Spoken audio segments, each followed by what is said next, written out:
Well, despite admitting he may have influenced the election, Director Comey still offered his strongest defense yet of his conduct last year. He said his actions were compelled by then Attorney General Loretta Lynch and her private meeting with Bill Clinton.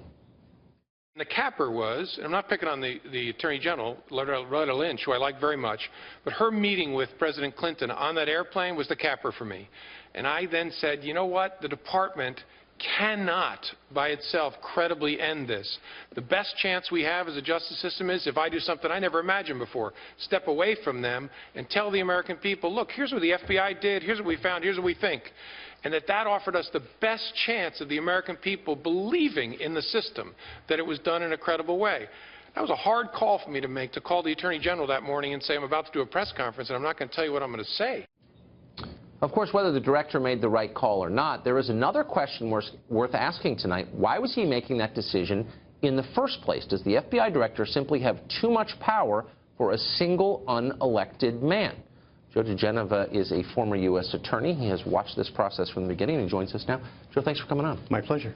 So I don't think anybody wants to have concerns about an FBI director, but is there a basis for concerns about this one? Yes, I got mildly nauseous today listening to his testimony one more time.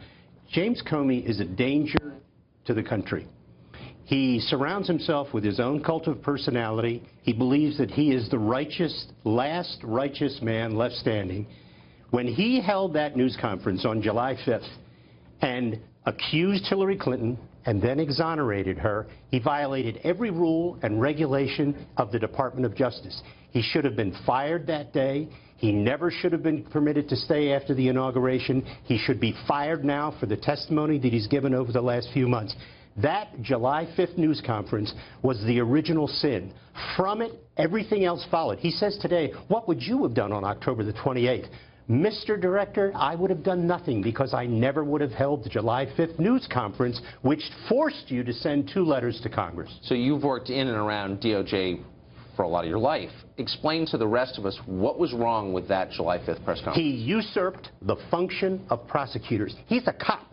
He's the FBI director. He's not a prosecutor. He may be a lawyer, but he's not a prosecutor anymore. His job is to investigate, give the evidence to the Department of Justice, and let them decide. He usurped the function of every prosecutor in the Justice Department. He should have been fired that day.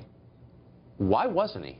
Because Loretta Lynch was absolutely impotent as a result of having gone on that plane on the tarmac in Phoenix, Arizona.